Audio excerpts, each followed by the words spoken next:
Well, this morning, Fox 11's arts and entertainment contributor Herb Stratford he's got the tough assignment, of course, of being at the Sundance Film Festival. Yeah, he's been there for the last week, joining us over the phone this morning because, Herb, 32 movies, just not enough in 6 days, right?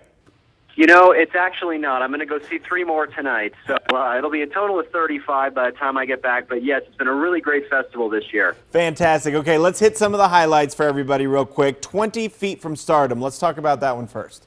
This is a wonderful new documentary that did get picked up for distribution, and it tells the story of the unsung heroes of kind of backup singers for rock and roll music. And so you get to hear from folks who sang with Ray Charles, the Rolling Stones, all the way through Sting and everybody else, and just what an amazing talent they are and what they add to the mix. But they're really not, they're not the stars, and people don't know their names, but they're amazing artists, and it's a really wonderful documentary.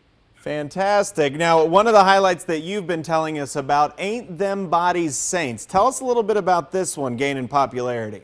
This movie has got a lot of buzz on it. It's basically a period romance set in Texas in the 60s, and Casey Affleck plays kind of a half-hearted bank robber, and Rooney Mara is his girlfriend, and he breaks out of jail and comes for her, and she's got to figure out if she's going to go with him. And it's a really wonderful kind of piece that has a kind of a dark feeling to it, and it's filmed beautifully. Everyone here at Sundance is raving about it. It's definitely going to be one of the takeaways this year that's going to do well. All right, and Escape from Tomorrow. Herb, what's Escape from Tomorrow? Escape from Tomorrow is another one of those films that's sweeping through Sundance. There's a lot of buzz about it. It was filmed clandestinely at Disney World by a film crew. So in other words, they didn't have permission to film there, but they actually did film. And it's kind of a dark story about a guy that starts to kind of lose his mind, and he starts to have all these hallucinations and things.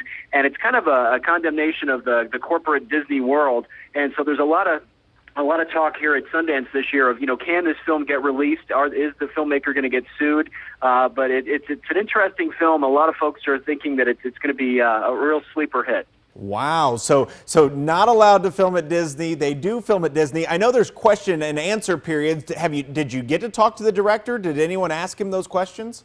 I didn't have a chance to talk, but the conversations that I've seen with him is basically they feel like, if they didn't stop them, that's their problem. And they said that, for example, they went on the It's a Small World ride 12 times with cameras, and no one asked them what they were doing. Wow, impressive stuff there. Well, Blackfish, let's hit a couple more real quick before you have to go see another movie. Blackfish, sure, tell us about it. Sure, Blackfish is a really kind of a fascinating but very depressing documentary about SeaWorld and the way that the orcas are treated there.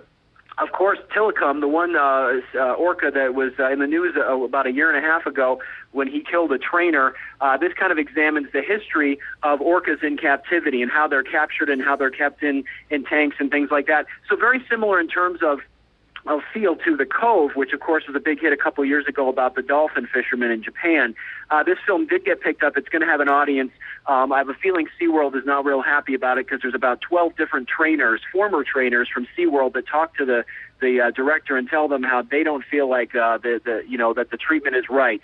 So hopefully it'll start a dialogue about how we treat these magnificent creatures.